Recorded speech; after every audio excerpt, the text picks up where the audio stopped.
Hey Shatling, I know I said that you would never see me in natural lighting again, but I lied, okay? Yes, I am in natural lighting for the second day in a row. And today we have very important news. There is a channel that has recently come across my radar called the Keewi Foundation.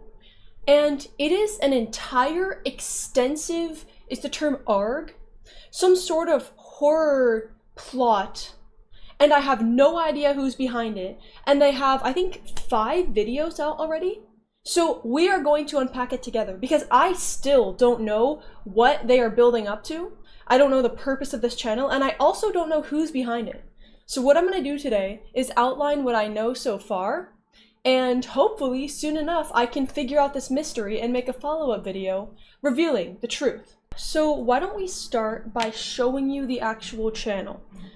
I got a comment from this channel around 2 days ago, and that's when it first came across my radar. Now you'll see, oh, there are actually 6 tapes. I was wrong. 6 whole videos, okay? I have had an evil impersonator in the past, but this is a whole new level of dedication. 6 videos. And just you wait, they're actually crazy. Like this one, oh my gosh, no, it's actually so cool. I was going over this 2 nights ago and I had to stop because it was too scary. I had to set the videos to the side and wait until the day after to finish watching. Anyway, why don't I show you the first video? Tape 1, Escape. I'm gonna awkwardly hold my headphones so I can hear it. Hello, new employee, and welcome to the Keewi Foundation. Hello, new employee. Welcome to the Keewi Foundation. We will be getting into Today we will be getting into basic protocols and the events events of an escape. So basically what this video does is outline what you should be doing as an employee, and this high key reminds me of Five Nights at Freddy's. That's the first thing that came to mind. Also, how did one craft this? This looks really intricate. This also doesn't look like it was drawn by hand. This looks like it was made using some sort of program. It talks about entities and says that if they escape, it will be devastating to the local population. And apparently this is the local population. Like, holy terrifying? Where are they getting these pictures? Okay, incoming jump scare warning. Next, you will need to. They really like this static jump scare. Remember these steps, and thank you for joining the Keewi Foundation. Okay, now, if you'll notice, the description is in Russian. I like Russian. I am very obsessed with the Russian language. So this person knows me well enough to know that I like Russian, which tells me they're probably in the Discord server. Yes, I have a video. Why am I still holding my headphones? Yes, I have a video on my channel teaching Russian, but that's so niche. I feel like this person has to be in the Discord server to know that I actually love Russian, not that I made a random video about it. And this says, hello and welcome to the Keewi Foundation. I commented saying I didn't sign up for this. And they replied, wait, let me practice my Russian pronunciation. Hold up, let me lock in. Спасибо, что присоединились к фонду Keewi. Basically, that means thank you for joining the Keewi Foundation. Excuse my pronunciation. So this basically gives us the background, okay? Now let's get into the meat and potatoes of it. Tape 2. Now, tape 2 has copyrighted music, so I am not going to leave the volume up. However, it basically outlines different employees and their date of passing away, right? There were others. And for context, there's creepy ass music playing right now. This is the video that made me put the phone down and say, no, I'm not doing this tonight. I'm looking at this tomorrow. It's too scary. Okay? Do you blame me? Now, pay attention to these numbers, okay? This is employee 2130. Put this number in your Mouska toolkit because we're gonna need it later. Brandon Elroy, found without bones in 1963, okay? Employee 2631. Charlie McGinnis died of sleep deprivation in 2002. Now isn't that relatable? Employee 1451. Jason Pavenmeyer, found in woods without kidneys. Now I wonder, does this have to do with the footage that they provided in an upcoming video of the woods? What number was that? 1451. No, that's a different number. This is not the same employee that provided the footage in the woods that you're going to see in 2 videos. Jason Pavenmeyer, found in woods without kidneys. Employee 2913. Natalie Portman. Now, this one is interesting because Natalie has a special significance. Some refer to me as Natalie. So this makes me think this person knows me well enough to know about the name Natalie. And this greatly reduces the number of suspects. Unless this was a crazy coincidence, the fact that they used the word Natalie makes me think I know them well. It's too late for 3014. Now, do you know who this employee is? Remember the start of the video? Hello, Keewi Foundation employee number 3014. That's us. It's too late for 3014. Notice the connection? And then we get hit by a static jump scare again. Tape 3.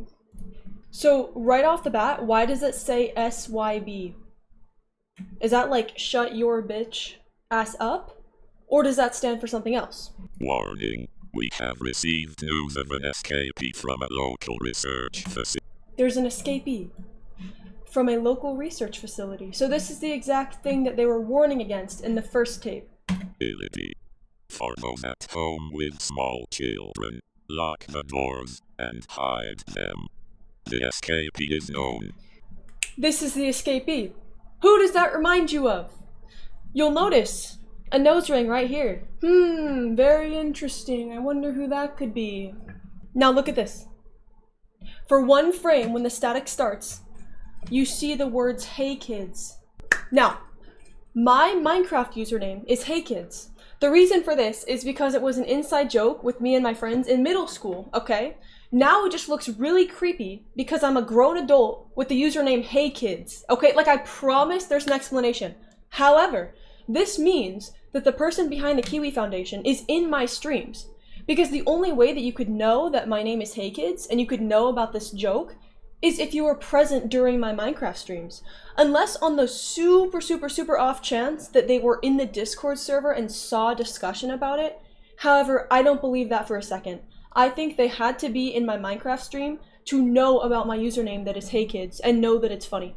And then the rest of the video is static. Oh, by the way, I forgot to go over the descriptions. The description for tape number 2 says there was a problem with the broadcast. I do not know what language that is. The description for tape number 3 is much more straightforward. Broadcast from Saint, can't pronounce that, in Northern Ontario. Every single video has a description, and I'm wondering if they are going to eventually lead to something. So far, I haven't noticed any pattern. Let's look at tape 4. This one is crazy. Look at this. I can't even tell if this is, oh, hold on. I still have it on 0.25 speed. I can't even tell if this is real life or not. It almost looks 3D rendered, but I think it is real life. Which raises the question, did somebody actually go into the woods and film this at night? Like, there's no way. I just wonder where this footage came from. Tape number 4. This is basically the entire video. And then of course it ends with static. And the description says, final transmission from employee 2413. 2413 was not mentioned in the second video where they outlined a bunch of different employees that died. So this is a new employee. Tape number 5 is rather petrifying. I'm so glad that I watched this during the day because it's actually scary. Or maybe I'm just a scaredy cat. Alright, listen to this. Also, jump scare warning. For the static, you know. Hello, Keewi Foundation. This is an audio from a breakout in 1992 near Rose Umbra in northern England. So, oh yeah, also there are gunshots. If you don't like that, turn your volume down. So basically, it plays a really creepy audio of a tornado siren and then gunshots, and by the end you hear a man screaming. Or is it crying? Laughing? I can't tell what he's doing, but he's geeking, alright? I'm gonna unpause it now. There's also some... Yeah, there it is. You start to hear a guy tweaking out. See? And then it ends with static. Of course. The recording ended there. The man you heard was employee 2841, real name Jared Peterson. Has 2841 been mentioned? No, it has not. He was found alive but mentally broken. And then at the end it said that he terminated his subscription to life early. The description uses numbers to represent letters, and it says, "We are not liable." Obviously saying they're not liable for his death. Tape 6, the last tape. Although, I'm confident that a new tape will be released today. This is the last tape that we have for now. So why does it say liar? For the first frame, it says liar. Why? I believe that they're addressing me, so what did I say that was a lie? Did I accuse someone and they're directly responding to me through this channel saying that I was wrong? So many questions. My name is Natalie Portman, again with the Natalie. I am a former employee of the Keewi Foundation. I dug too deep a few years ago and disappeared to escape them. I've managed to stay hidden, but they finally found me. Before they get to me, whoa. Before they get to me, remember to find the white rabbit. What is the white rabbit? I have no idea. Let me turn it down. Nothing happened. Good heavens, what is that? Nothing happened to anyone. Nothing happened to anyone. So obviously they're denying the deaths of the other employees. He does not exist. He does not exist. Employee 2130. That would be Brandon Elroy, found with no bones in 1963. So now they're starting to reference back to the employees that were mentioned in the second video. He does not exist. He does not exist. 2631. Charlie McGinnis died of sleep deprivation in 2002. That is employee 2631. He does not exist. He does not exist. 1451. That is Jason Paffenmeyer, found in the woods without kidneys. He does not exist. 2913. That is Natalie Portman. Whoa. Hold on. Whoa. Natalie was the one that started this video. But now it's saying that she doesn't exist? Did she get executed? And it ends with static. The description says you are very, very late. At first I thought it was calling me a not nice name, but apparently it's not. Now, what am I late to? Is this because it took me 2 days to start actually addressing this channel? Because I've been busy, so I had to put this to the side for a bit. Is the person or people behind this, are they mad at me? Because I took too long to address it? Why am I very, very late? Or am I very, very late because I let Natalie die? Okay, many questions. Now, this raises the question, first, of who is behind this account. Now, I have 3 main suspects right off the bat, and my stance on this hasn't changed even after watching all the tapes. I will outline the suspects to you. The first suspect is Retrocity, also known as Retro. He is one of my mods. He is very active in the community. He would definitely know about Natalie. He would know about my Minecraft username. He has never done this before. He has never engaged in any ARG or, you know, evil Keewi, mastermind, secret channel, that type of bit. However, he is extremely active in the community and he would know all of this. Any inside joke that is present within the server, he would know, okay? Next suspect is Buggy. Buggy was responsible for Evil Keewi, the previous evil impersonator incident that I made a video about. Buggy has displayed interest in creepy things, in making a fake channel and then tricking all of us, so it's definitely not out of the question. The last suspect is Phoenix. Now, Phoenix was responsible for a different impersonator called Morally Grey Keewi. In addition to that, Phoenix is very enthusiastic about horror, okay? And what is this channel all about? It's all about horror. So, to me, the dots are really connecting. However, unlike Evil Keewi, I actually think there might be multiple people behind this channel. When I first saw it, my immediate thought was, this is Retro and Buggy working together. Okay? Now, I could be wrong because this is so elaborate and detailed and amazing. I'm thinking, okay, Phoenix must be behind this. Phoenix is a genius. Phoenix is artistic. He must be pulling the strings, you know? This is so detailed and beautiful that my mind's honestly leaning toward Phoenix. However, I really don't know because I also watched Buggy and Retro. I observed their behavior and they seem to be defending each other. I think they were defending each other in a different chat because I actually can't find it. How suspicious. But I would have expected more finger pointing from them. And the fact that they were not finger pointing, in fact justifying to each other how it wouldn't be the other person, was a little suspicious to me. Now, that being said, right before I started filming, Retro did say something to Buggy about Buggy being suspicious. Buggy said, didn't tape 5 drop during last night's stream, maybe they're planning on doing another drop for tonight's. Retro said, code word for it's me and this is in fact my plan. Buggy said, okay pal, listen, I'm just making an observation. If they're trying to get eyes on it, they'd post when it's more likely to be mentioned. And then, really wish I didn't say this, because now if they do upload, it'll look like it's me, but if they don't, it'll look like it's me. Fuck. So, more finger pointing. In addition, I direct messaged Retro asking him if it was Buggy.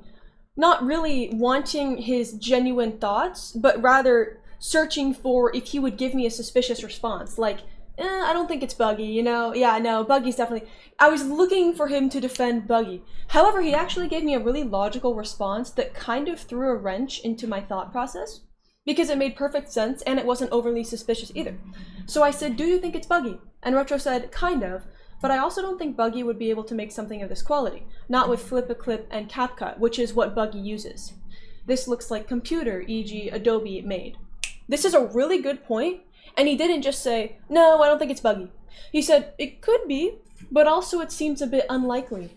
This really complicates my thinking, because I first thought, oh yeah, it must be Retro and Buggy working together. Now, I don't think so. They're pointing fingers. Retro isn't really defending Buggy, but simultaneously he's acknowledging that it would be sort of unlikely for Buggy to be behind all this. So I'm really confused. I'm completely lost. Last time with the evil Keewi, we at least had some leads by now, but currently with the Keewi Foundation, I got nothing. It could actually just be someone else completely. You know, not Phoenix, not Buggy, not Retro. It could literally be someone else. I'm that lost. However, I'm sticking to my guts. I think that at least one of those 3 is involved. That's all that I have for now. I will make a follow-up as soon as I figure out this mystery, and I will fill you in. Okay, Twin? Okay. Take care of yourself, be kind to yourself, and follow my Twitch, okay? Bye, Twin.